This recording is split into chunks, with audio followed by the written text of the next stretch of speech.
The EP Podcast. Heard everywhere podcasts can be found, and always at theeppodcast.com.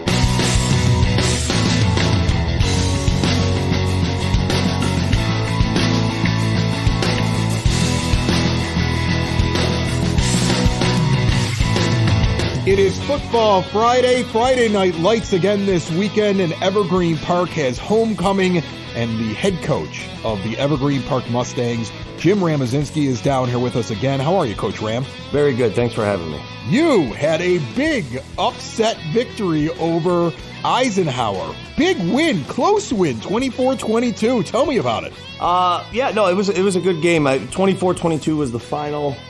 We kind of let them slide back into the game. We were up 24-8 with about 9 minutes left, and they made a little run. And, you know, that's a testament to their team. They have some very strong athletes. They're well coached, and they were still fighting to the end, and we just had enough to pull out the win, which was great. You got that all-important fifth win, too. That always must feel good, right? Like, I know your goal is to win every week, but 5 wins based upon your schedule, it would be shocking if you weren't a playoff team at this point. And so that must feel like, okay, first hurdle of many hurdles in your grand plan, you've accomplished it. Yeah, no, I mean, it's a good feeling to get the 5 to be playoff eligible. Obviously, we want to get to 6 and 7. 6 gets you in 100%, and we want to leave no doubt. But we're happy that, you know, our record is 5-2. We had a slip up mid-season, couple games there, but we seem to be getting back on track at the right time. Yeah, that's interesting, too, like, because you could just look at your schedule. You can look at just the rundown of your games, and you're like, they're cruising along, and what happened for those 2 weeks? And you get that big blowout loss, and you have so many questions, too, right? Like, things have changed at the quarterback position, and now all of a sudden you're like, holy cow, is it going to get worse, or is it going to get better? To win 2 in a row now coming out of that, right the ship, feel good, have that 5th win.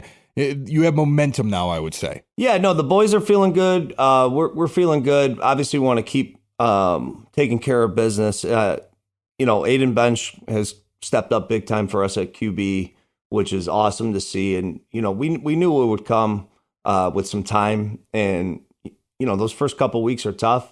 Kind of getting back in the swing of things. He played quarterback before. What year is he? He's a senior. Oh, okay. He played quarterback before, not a lot at the varsity level. So getting him up to speed, but he's responded well, and he's been playing really solid football for us, and that helps a lot. Is that something that that you already are thinking about? I mean, next year you don't have a quarterback, from what I can tell, unless you have a name that I haven't heard yet on this team. Is that something you think about? Do you have somebody right now who's not a senior that's like an understudy, like in a play, like off to the side, learning the lines? Like, what are you doing with that?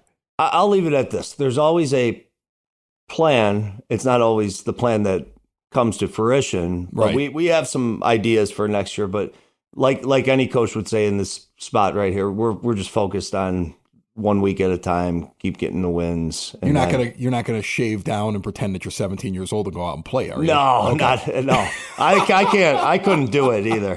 I'd get hurt. So I'd get hurt. I'd be in a wheelchair out there at the end of the game. So I cannot do that. What was the key to this game against Eisenhower? Like, what was working? Was it the run game, the pass game? Was it the defense shutting them down? It sounds like you had them for most of the game until the very end when they made a run. Yeah, so they have a pretty explosive offense, and we were fortunate enough to play well defensively. We were getting some stops. We also, we forced 4 turnovers, which was good. We had 3 interceptions. One of our linebackers, Jaden Pittman, had his first interception at the end of the first half, and then he had his second interception in the third quarter. So he had 2 interceptions. Jed Ajayi had another interception. And you talked about that last week, how hard it is to get interceptions. You were a DB's coach. Yeah. And your philosophy about how, you got to make sure that you're doing your job as a DB, and then the interceptions like the icing on the cake. To get 3 of them there, that's crazy. Yeah. We got 3. That's the second week in a row we got 3, which is good to see. We had opportunistic defense. Yeah, let's see, Jaden 2 interceptions, Jed 1 interception. Then we actually had a fumble recovery by Genesis Ward. So, that helps a lot. When you win the turnover game, when you're forcing 4 turnovers in a game, put us in the driver's seat to finish it off, which was good. Anybody else you want to mention before we move on to the thing? Like who stood out in this game? Well, our most consistent player has been Antonio Clay Jones. You bring him up every week. Running back. Yeah. I mean, he just kind of carries the load, and he does a great job of it. What year is he? He's a senior, but he had 100. I keep waiting for you to say like sophomore, and I'm like, yeah, we're set at that position forever. I'm nervous for you, Coach. Said a few sophomores last week when they got the interceptions, but Antonio had 107 yards rushing, touchdown. David Johnson, who's a junior. There you go. David Johnson will be on the team next year. Yeah, he had 51 rushing yards and a touchdown. And Aiden Bench was very efficient, throwing for 84 yards, a touchdown. Jed Ajayi caught one of his touchdown passes. So we had a lot of contributors. And then, that goes without saying, we had Alberto Arando, who's our sophomore kicker, and he also plays receiver and defensive back. He kicked a big field goal for us early in the game, which, obviously ended up being part of the difference. Yeah. 2-point win, you needed that. Yeah, he hits a field goal to go up 10-0. And, we end the half 10-8. Then we're up 24-8 in the fourth quarter. And that's when they made a little run, made it interesting. But again, the good thing is when you have a 2-touchdown lead going into the fourth quarter or the start of the fourth quarter, if there was another 5 minutes on the clock, you don't know how that game could have ended. But they ran out of time. We got the win. It was great. Yeah. So that's an interesting question there. You see this happen all the time. You saw what happened with that ridiculous decision. Did you see University of Miami? They got the clock, and all the guy has to do is kneel, and they don't call for the kneel, and they run, and there's a fumble, and then the other team comes back and it goes 75 yards in a couple of seconds and scores and walks it off on them, right? And teams can panic when all of a sudden at the very end a team is making a run. What do you preach to your team? Because you always hear like, well, the other team went into a prevent and they did it too soon, or they played too soft because they figured they had too big of a lead, or do you basically try to keep them on the same path until the end of the game? Or is it one of those things where you see that happening and you got to call them over to the side and be like, hey guys, we still have a lead here. Just keep playing smart football and don't make mistakes, because that's the only thing that gets them the win here. Yeah, I mean, we have, just like a lot of coaches say it, but we talk about it every day. Like, we just have to focus on the next play. So when mistakes happen, we just got to make the next play. And, we were making mistakes at the end of the game. They were getting some yards. They got a couple touchdowns. They got one really big play on us, or actually two, 30-yard plus plays on us, which when they're getting chunks like that, they're a pretty high-powered offense. They're gonna put it in eventually. We just, our defense, they did have a chance to make another run at the end of the game. They got the ball back with, I want to say, about 3 minutes left, and it's, 24-22.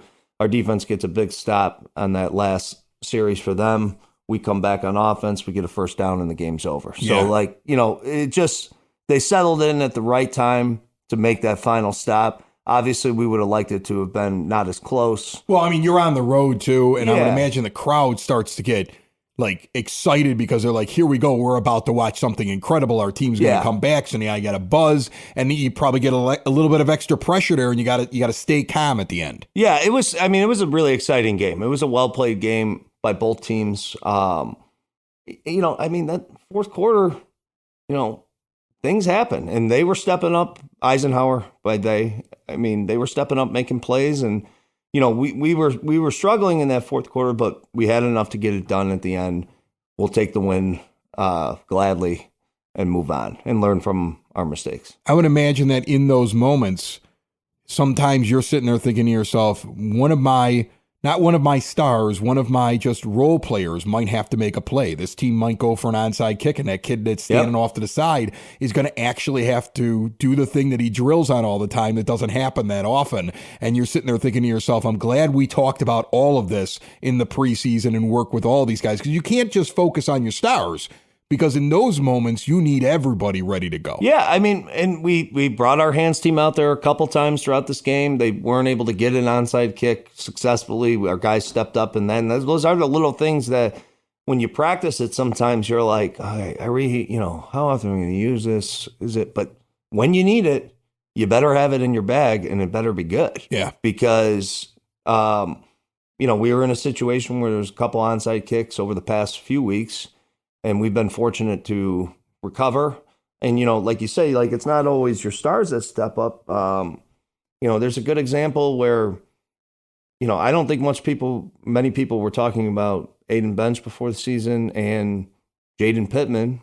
And Aiden ends up having a really strong game, takes care of the ball, manages the game, but also makes plays when he needs to. And then you have Jaden Pittman, who plays linebacker for us and just comes up with 2 interceptions. So you never know who's going to be the guy that night. And we were fortunate that we had people step up. And again, our guys did all of it. It was a total team win. Offensive line was great, running the ball. Defensive line, linebackers, DBs, just playing really solid team defense, especially early on. Stopping the guys that they have with a lot of speed and a lot of talent. And, we were very happy. But yeah, again, when we watched the film together with the kids, like, we're talking about, hey, think about, though, if we did this for all 4 quarters. Right. Like, now we're not in a position where we're sweating at the end. So that's what we're hoping to kind of get to that level where we're just playing consistent the whole game. Coach Ram, this episode and every episode of the EP podcast brought to you proudly by the First National Bank of Evergreen Park, a local community bank that has all kinds of ways to keep your money in your pocket. No overdraft charges. Every ATM is free. It doesn't matter what the charge is, they're going to put the money back in. If you're a small business owner, they now have a business savings special. Open up a new business savings account, get 4% annual percentage yield for the first 12 months with qualifying activities. Stop in and see them today in that iconic building at 95th and Pulaski, the First National Bank of Evergreen Park, member FDIC. Let's take a look at this week's opponent now.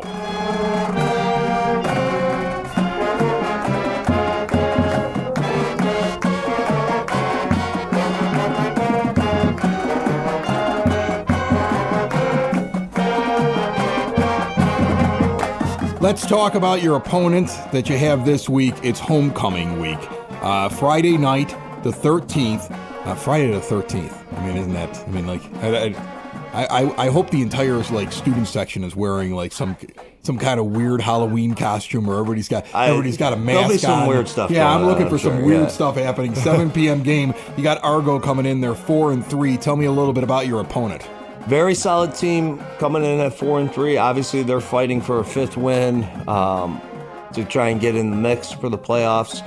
Tough team. They got tough running back, tough defense, and it'll be a battle. I mean, they're a team that you cannot take lightly, and that's one thing that we've been trying to talk about all week so far. Is, hey, great win, that was fun, but this is what it is. You have to keep going now. Yeah. The season's not over. And, our boys have responded well at practice. And, as long as we continue to practice hard, practice well, work together, it'll be a good game on Friday night.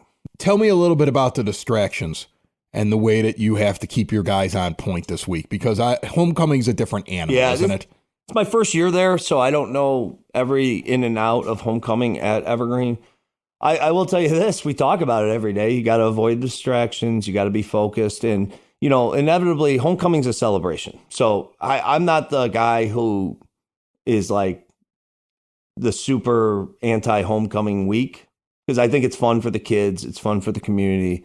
It's fun for the staff. It's got to be a little fun for you at some point too, right? I mean, especially if you get the win on homecoming, you get your 6th win on homecoming, and then, you're probably like, all right, the coaches are going out. Like, I mean, I'm sure it's a celebration afterwards if you win this one this week, and it's a little bit more special because it's the 6th win of the year and it's on your homecoming. Yeah, I mean, you want to win your homecoming every year, and you know this, and I'm sure a lot of people do. I live here.